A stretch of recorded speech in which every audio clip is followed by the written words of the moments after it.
Puji Tuhan. Saya merasakan Tuhan hendak memberi kita kemenangan.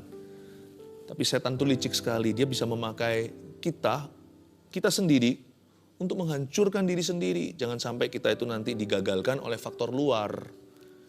Jangan sampai kita itu runtuh karena sesuatu yang tidak terdeteksi di dalam hati kita. Tuhan itu baik. Firman adalah pelita sehingga memberi terang dalam kegelapan. Pelita bagi kaki, terang bagi jalan, supaya kita jangan tersesat. Hati manusia itu licik sekali. Kadang-kadang kita nggak mengerti kok hati sendiri. Oleh karena itu saya kasih judul khotbah hari ini, hati-hati jebakan emosi ini. Ya, saya ulangi, hati-hati jebakan emosi ini. Matius 20 ayat 1-16, ini perumpamaan tentang orang-orang upahan di kebun anggur. Waktu nanti kita menyelidiki tentang orang-orang upahan ini, kita bisa melihat diri sendiri di cermin firman. Ternyata sedikit banyak mereka itu mirip sekali sama kita. Atau sebaliknya kita mirip sama mereka. Saya ajak lewat firman ini untuk kita cek feeling kita. Cek perasaan kita. Jangan sampai ada benih-benih kuasa kegelapan di sana. Karena setan tidak perlu melakukan pekerjaan kotor itu. Seringkali kita bisa menghancurkan diri sendiri atau auto-destruct. Karena manusia itu jatuh. Jadi ini kita nggak pintar, nggak pandai untuk bisa pimpin hati sendiri. Mungkin kita bisa pimpin company, sebuah perusahaan, kita bisa berhasil, IQ-nya tinggi. Tapi soal hati, nggak bisa. Hanya Roh Kudus yang tahu. Kalau kita mau berjalan dalam kebenaran, kita harus berikan pucuk pimpinan itu kepada Tuhan. Soal hati kita, jiwa, roh kita, minta Dia yang menuntun kita dalam roh dan kebenaran. Adapun hal kerajaan sorga sama seperti seorang tuan rumah yang pagi-pagi benar keluar mencari pekerja-pekerja untuk kebun anggurnya.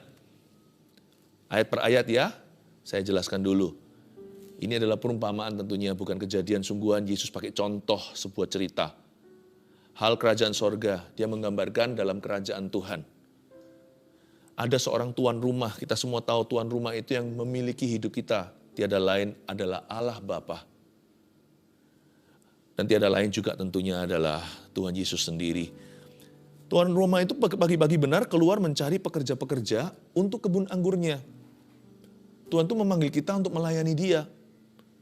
Berarti status kita dalam perumpamaan ini adalah seorang pekerja. Kita itu pekerja-pekerja di kebun anggurnya, di ladang Tuhan. Ladang Tuhan itu apakah misi? Apakah ministry, pelayanan? Ladang Tuhan itu hidup kita. Hidup kita itu ladangnya Allah. Kita mesti mengerjakan keselamatan kita. Dan status kita, sekali lagi, kita itu workers, bukan owners. Kita bukan pemilik kebun anggur itu. Kita tidak memiliki hidup kita sendiri. Hidup kita itu ada yang punya. Hidup kita itu milik Yesus. Hidup kita itu milik Tuhan. Kita itu hanyalah pekerja-pekerjanya. Tiada lain, kita hanyalah hamba-hambanya. We are all but the servants of God. Kita semuanya hanyalah hamba-hamba Tuhan. Kerap kali kita dengar kata hamba Tuhan itu langsung diasosiasikan dengan kependetaan. Oh, hamba Tuhan itu, hamba Tuhan ini. Iya sih. Tapi setiap orang Kristen, setiap anak Tuhan itu hamba Tuhan.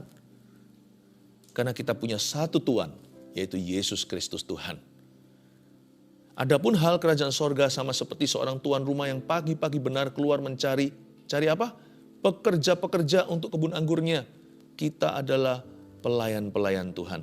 Setelah ia sepakat dengan pekerja-pekerja itu mengenai upah berapa? Sedinar sehari, ia menyuruh mereka ke kebun anggurnya.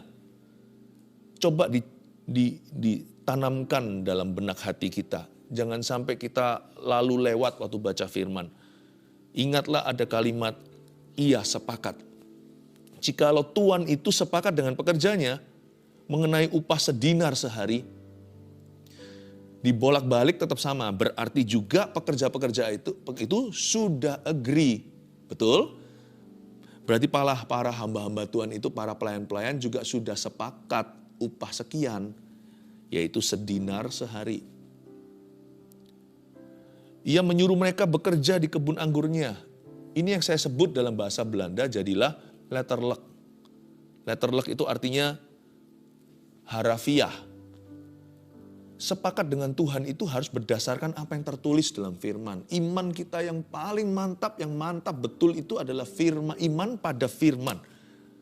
Iman pada apa yang tertulis di dalam Alkitab, di dalam kitab Kejadian sampai Wahyu. Jangan tunggu rema-rema yang misterius seperti wow Tuhan berbicara kepadaku. Kita juga harus ngerti rule of the game. Kalau kita mau main game misalnya olahraga, volleyball, basketball, atau bahkan soccer, sepak bola, bulu tangkis, pingpong, apapun juga. Setiap sport itu ada peraturannya yang baku. Peraturan baku Tuhan itu di kitab Kejadian sampai Wahyu. Nggak usah tunggu seperti ada satu penerangan tertentu. Kita harus mengerti berzina itu salah. Kita juga harus tahu mencuri itu tidak dibenarkan apapun alasannya. Itulah sebabnya kita harus letterlek. Kita nggak boleh buta huruf. Kita bisa baca ABCD, tapi kita nggak pernah baca Alkitab kita. Tunggu apa? Tunggu nubuatan atau dinubuatkan oleh Nabi. Tunggu peneguhan, tunggu pengalaman. Sebelum semua itu, saya percaya semua yang di atas tadi itu. Nubuatan, peneguhan, konfirmasi, pengalaman pribadi. Sebelum semuanya itu, fondasi kita bangun di atas dasar batu karang yang teguh, jangan pasir. Rumah runtuh nanti kalau badai taufan datang. Kalau kita mau iman kita itu kuat, kita harus belajar letterlek, belajar sepakat dengan Tuhan, sesuai agreement. This is our agreement with God. Inilah kesepakatan kita dengan Tuhan. Yaitu firman. Bukankah sudah sepakat sedinar sehari? Sepakat dua sisi, dari Tuhan ke mereka, dan mereka ke Tuhan. Waktu kita baca Alkitab itu, dua pihak sepakat. Waktu kita baca, Yesus adalah ya dan amin bagi kita. Kita sepakat dengan firman-Nya. Berdasar apa yang tertulis. Sebelum semua pengalaman yang lain ditambahkan. Makanya waktu Yesus dicobai kan Tuhan Yesus nggak bergantung perasaan.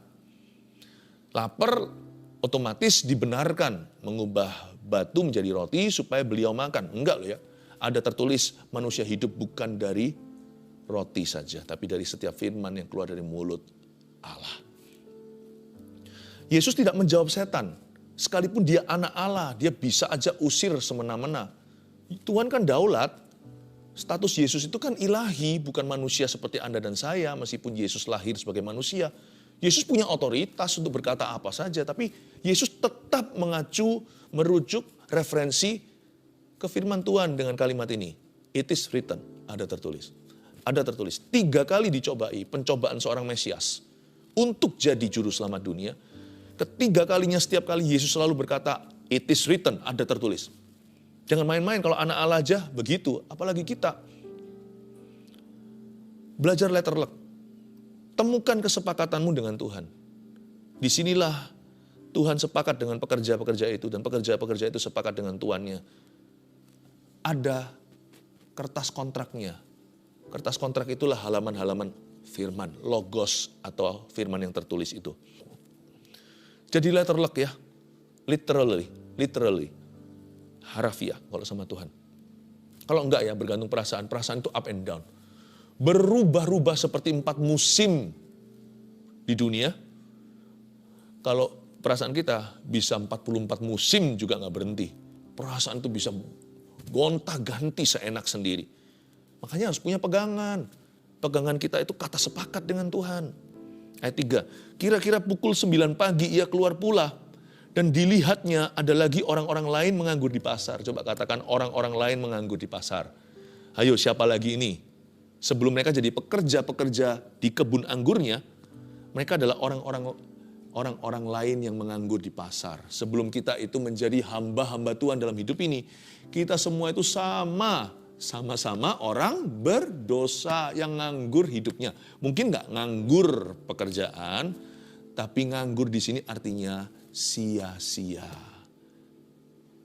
Kita itu hanya mengejar perkara dunia dan kita nggak tahu kok sesungguhnya apa yang kita mau. Kita kira harta duniawi bisa menyelamatkan kita, ternyata nggak semua bisa dibeli dengan money. Kita semua itu orang yang menganggur. Roh kita mati, jiwa kita itu merana. Semua kita itu sebelum kenal Yesus masih terjebak dalam kesia-siaan yang fana. orang-orang lain menganggur di pasar. Kan harusnya mereka bersyukur mereka dapat pekerjaan. Apalagi hari-hari ini ya, banyak yang di PHK, banyak yang di layoff. Di negara-negara yang ekonominya bagus pun, puji Tuhan, Indonesia itu bertahan. Malah justru baik keadaan. Anda lihat negara-negara barat, apa yang terjadi sekarang di Eropa, huru-hara. Mereka jauh lebih krisis. Malah justru Tuhan pelihara bangsa kita. Tapi kalau Anda berada di benua-benua lain, Anda orang Indonesia, orang Malaysia, saat ini berada yang bisa mengerti bahasa saya. Ada di benua lain, jadilah berkat, jadilah terang, percayalah. Dalam Kristus ada keluputan. Tapi coba lihat, banyak orang itu sekarang sengsara, susah cari kerja. Mestinya kan kita bersyukur ya dikasih pekerjaan apapun, asal upahnya itu UMR-nya ada atau upah minimal. Janganlah kita mentang-mentang saya itu sarjana 1, sarjana 2, S3. Nggak tentu hari-hari ini itu menggaransi atau menjamin suatu kelangsungan. Nggak tentu itu akan garanti sebuah pekerjaan.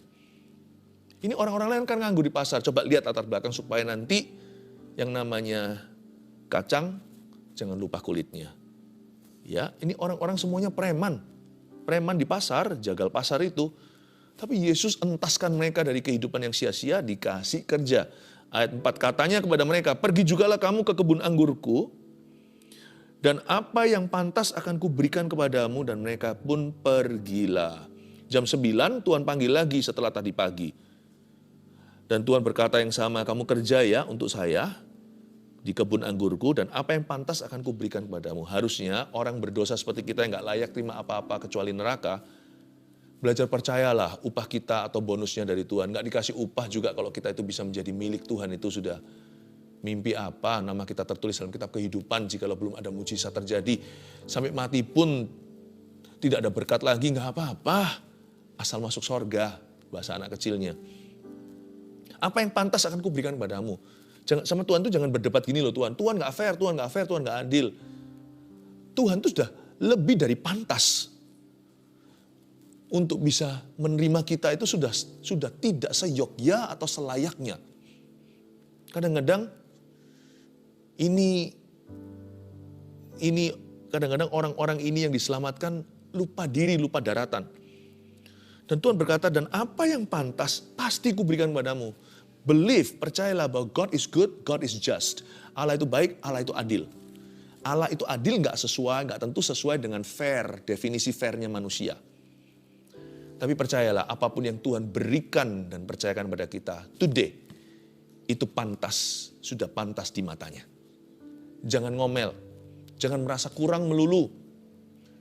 Dan hari ini kalau kita diberkati juga jangan lupa diri. Kalau kita masih merasa kurang juga jangan mengeluh. Pokoknya apapun yang Tuhan alokasikan dalam hidup kita, undi jatuh, permai atau tidak, percayalah itu yang terbaik karena Tuhan tahu apa yang terbaik untukmu. Apa yang pantas akan kuberikan. Jangan jadi penasihat Tuhan. Belajar untuk syukuri dulu apa yang Anda miliki. Jangan iri dengan orang lain. Jangan minder. Dan juga jangan sombong kalau punya lebih. Kira-kira pukul 12, 3 jam kemudian. Lalu pukul 3, setiap jam 3 jam. Ia keluar pula dan melakukan sama seperti tadi. Ayat 5. Kira-kira pukul 5 petang. Ia keluar lagi. Dan mendapati orang-orang lain pula. Lalu katanya kepada mereka, mengapa kamu menganggur saja di sini sepanjang hari? Misalkan tadi itu pukul 6 Tuhan rekrut, pukul 9 rekrut lagi, pukul 12, pukul 3. Kali ini nggak sampai 3 jam, karena jam 6 nanti ceklok pulang. Tinggal 1 jam kerja, jam 5 Tuhan keluar. Tuhan itu keluar, suruh orang-orang mandor-mandornya lihat, masih ada sisa preman-preman di pasar, orang-orang yang pengangguran yang hidup dalam kesia-siaan. Ayo, kerja buat Tuhan selalu manise. Dipanggil sama Tuhan, tapi sisa 1 jam lagi Tuhan datang. Sisa 60 menit lagi, udah gajian. Ayat 7, kata mereka kepadanya, karena tidak ada orang mengupah kami. Mengapa kamu nganggur kan ditanya? Karena tidak ada orang mengupah kami. Katanya kepada mereka, pergi jugalah kamu ke kebun anggurku. Akhirnya mereka batch terakhir atau gelombang terakhir pekerja baru. Ayat 8. Ketika hari malam Tuhan itu berkata kepada mandurnya, panggillah pekerja-pekerja itu dan bayarlah upah mereka mulai dengan mereka yang masuk terakhir hingga mereka yang masuk terdahulu. Jadi dipanggil sama mandur atas perintah bos yang memiliki kerajaan sorga. Lalu waktu dipanggil, yang dibayar dulu, yang digaji, itu yang terakhir masuk, yang pukul 5 tentunya, lalu pukul 3, hitung mundur pukul 12, 9, lalu yang paling pagi. Dan ketika mereka masuk, dikasih gaji-gajinya masing-masing. Maka datanglah mereka yang mulai bekerja kira-kira pukul 5 ayat 9, dan mereka menerima masing-masing 1 dinar. Ingat ya, tadi kata 1 dinar, itu kesepakatan ya. Bukankah mereka semua pekerja itu tanpa pandang bulu, mereka semua disodori Tuhan sebuah kontrak harian bahwa hari ini kamu kerja sama aku kasih yang pantas sedinar sehari. Menurut saya udah lebih dari cukup daripada mereka itu nganggur. Dan sedinar itu mungkin sedikit overpay ya. Gajinya berlebih. Kok bisa? Kan ini orang-orang pasti nggak punya skill. Ini bukan sekedar suruh ambil gandum jatuh atau suruh menggemburkan tanah, kalau bajak aja siapa yang nggak bisa sih? Ya, bajak itu kan tinggal ini aja pecutin kerbaunya. Jangan lupa loh ya, ini kebun apa? Kebun anggur. Anda pernah lihat kebun anggur? Itu butuh tangan ahli, nggak bisa sembarang tukang. Kayaknya sedinar terlalu mahal ya. Karena ini mereka semua tukang-tukang yang tidak terlatih. Hari itu langsung last minutean. Langsung direkrut sama Tuhan. Mereka tidak ngerti bagaimana potong. Itu potongnya pasti banyak merugikan, itu pasti salah. Anggur itu potongnya harus dengan sudut tertentu, dengan pisau, dengan cara yang tidak biasa. Supaya nanti waktu memotongnya itu dia cepat tumbuh. Dan supaya baik hasil panennya. Saya rasa Tuhan itu hanya mau kasih alasan lah untuk memberkati mereka. Tapi mereka nggak tahu diri ternyata nantinya saya kasih bocoran. Mereka ngamuk sama Tuhan. Kok upahnya sama? Menurut saya sedinar terlalu banyak sih. Tapi Tuhan tidak salahi. Tuhan murah hati. Namun Tuhan itu selalu ngomong di depan dulu. 1 dinar bukankah itu kesepakatan mereka? Oke, jangan lupa ya, nanti sebelum Tuhan dituntut oleh para pekerja dan buruh ini, seperti kita seringkali menuntut Allah kita, Tuhan tidak adil lah, saya kecewa lah, kok cuman begini, apa nih hasilnya aku melayani? Kenapa kau izinkan? Waduh, sebelum dituntut ingat ya, kesepakatan kita itu udah jelas di depan. Tuhan sudah ngomong terus terang di depan, kita ini orang berdosa, semuanya ini murah kemurahanku, aku memberimu cuma-cuma. Kemudian datanglah mereka yang masuk terdahulu, sangkanya akan mendapat lebih banyak. Tetapi mereka pun menerima masing-masing 1 dinar juga. Kaget mereka. Mereka menyangka mereka dapat lebih banyak. Nah disinilah, janganlah membingungkan antara ekspektasi yang berlebihan sama iman. Iman itu bukan sekedar angan-angan atau punya iman itu seperti punya sebuah ekspektasi yang luar biasa. Iman itu nggak hanya bergerak untuk iman-imani. Iman itu salah satu wujud iman itu juga kemampuan untuk bisa menerima apapun yang Tuhan berikan kepadanya. Meskipun tidak sesuai dengan ekspektasinya. Imanlah yang membuat kita bisa menerima jawaban Tuhan. Puji Tuhan kalau iya. Iman pula yang membuat kita itu tabah ketika Tuhan berkata tidak atau tunggu dulu. Iman yang membuat seseorang jadi sabar. Bukankah Bapak iman Abraham itu harus menunggu berapa lama di Kanaan? Tanpa penggenapan janji bahwa Tuhan akan memberinya keturunan.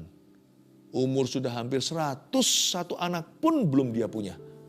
Coba bayangkan. Kalau kita kira iman itu untuk sesuatu yang muluk-muluk, itu juga iya. Iman membuat mujizat terjadi. Kalau kita kira iman itu selalu instan, itu juga iya. Karena terlalu banyak kesaksian dalam Alkitab dari Kejadian sampai Wahyu. Ketika Tuhan menjawabnya seketika.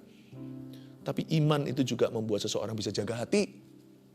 Jaga emosi. Iman itu juga membuat orang itu bisa mendeteksi perasaan yang salah. Bisa rem, bisa mawas diri. Iman itu juga membuat seseorang bisa sabar dalam penderitaan. Dan dalam pengharapan pula. Membuat orang itu bisa tabah tekun dan tidak mudah menyerah. Iman yang membuat seseorang itu hatinya tebal putus asa. Sangkanya akan mendapat lebih banyak, ayat 10. Jangan berpikir lebih tinggi, please, dari takaran imanmu, Roma 12. Iman itu bukan hanya untuk menggapai sesuatu yang belum ada. Iman itu juga untuk mensyukuri apa yang sudah ada dan tidak serakah.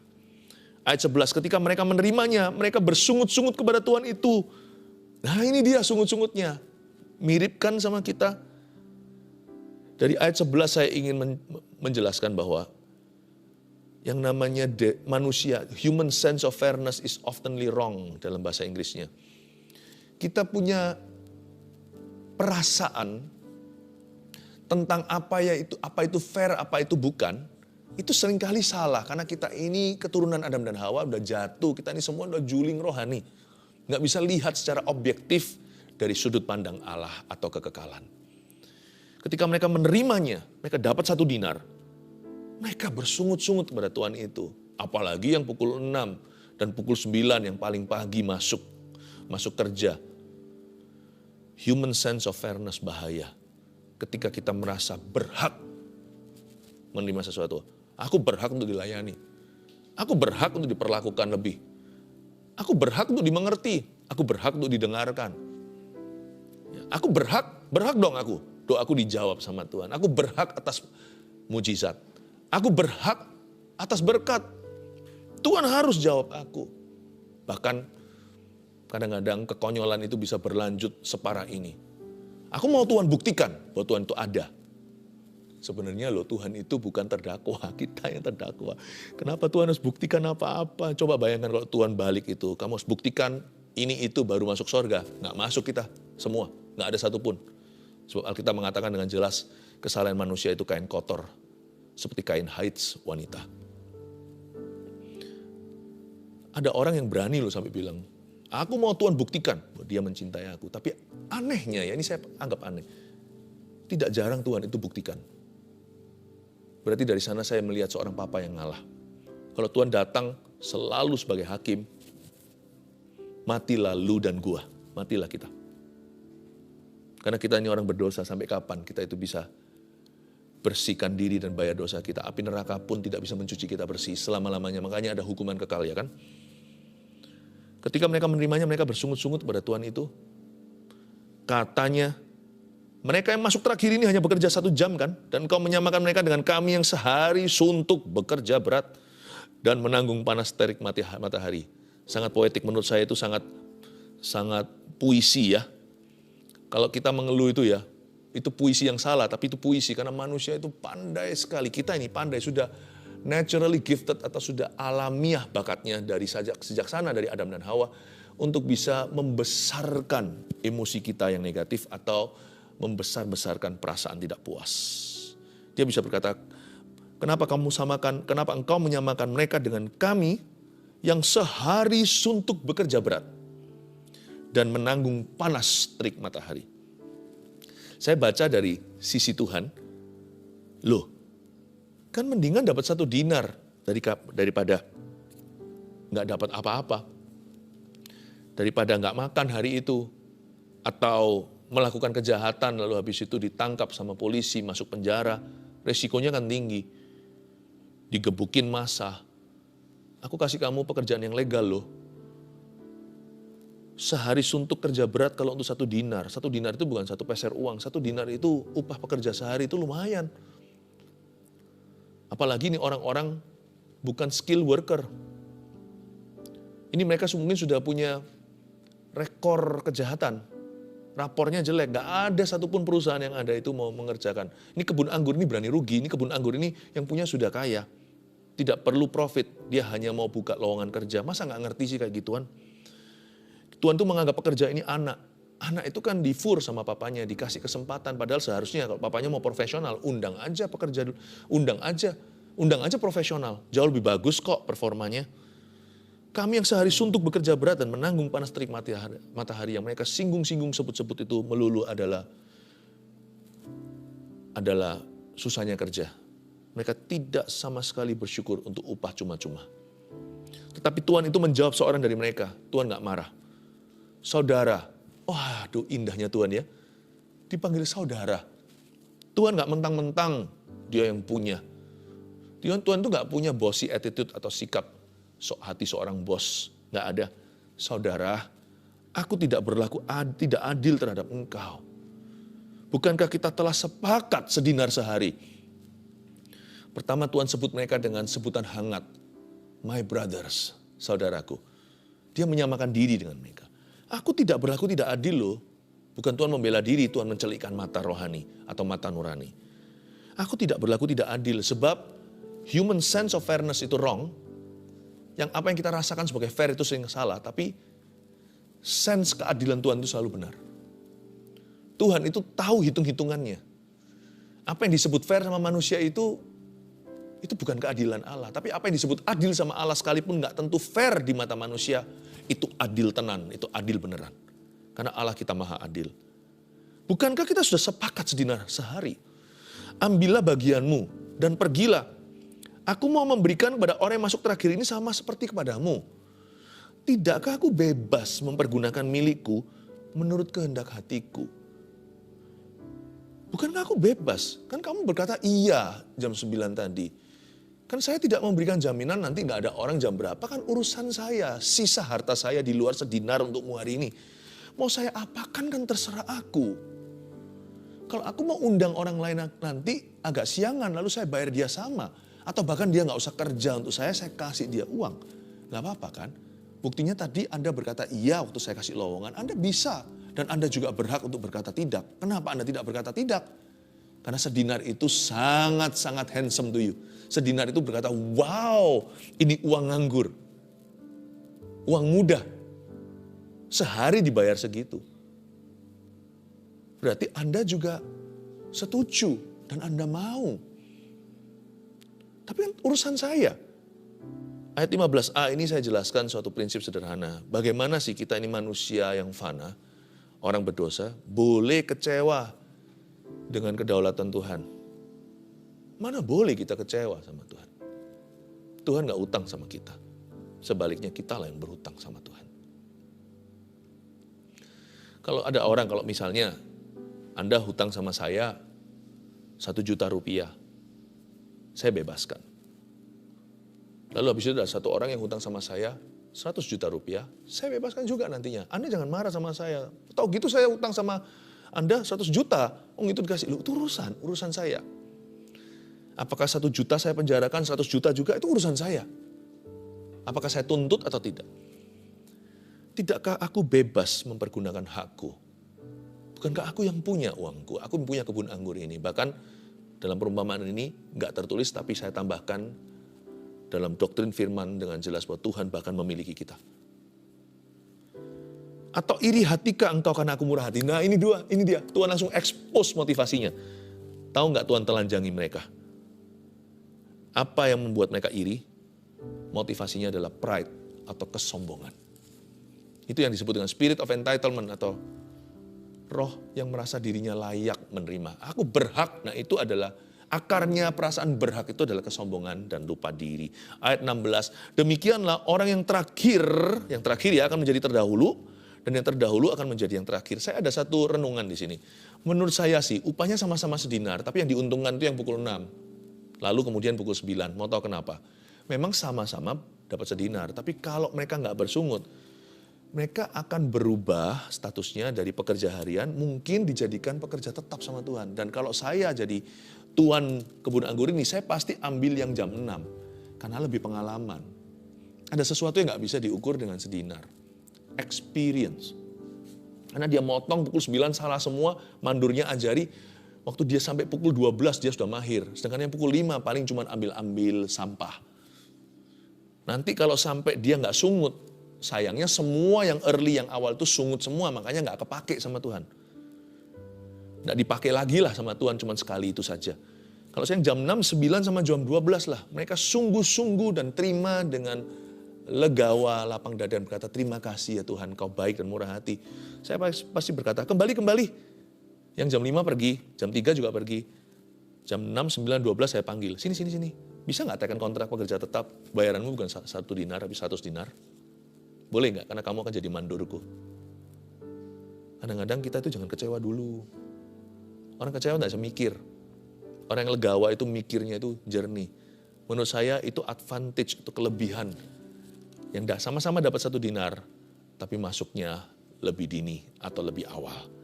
Saya kasih 3 poin, catat ini sebagai rangkuman. Hati-hati jebakan emosi ini ya, karena ini yang menggagalkan kita dari dalam. Ini kalau nggak terdeteksi, check your feeling, setan nggak perlu menghancurkanmu. Anda bisa menghancurkan diri sendiri. Dan imanmu akan kandas, runtuh, kasih mula-mulamu akan hilang, memulai dengan roh berat, mengakhirinya dengan daging dan dalam kesalahan. Karena itu yang pertama, yang perlu diwaspadai adalah ekspektasi yang berlebihan. Disinilah iman yang kelihatan kayak iman ternyata nafsu. Ini iman yang tidak ada penguasaan diri, pengendalian diri, dan tidak ada penjagaan hati. Dia akhirnya dari iman menjadi nafsu. Makanya itu perlu untuk beriman, namun juga perlu atau penting untuk berserah. Berimanlah pada firman, itu yang utama. 2, perasaan berhak. Bahasa Inggrisnya spirit of entitlement atau perasaan berhak itu ternyata adalah the spirit of pride. Itu adalah roh sombong. Buang itu. 3, kecewa dengan Tuhan. Seperti saya katakan tadi, jangan keburu kecewa. Orang yang tidak kecewa sama Tuhan dikasih upah yang sama. Mungkin orang itu nanti berikutnya jadi kepercayaan Allah.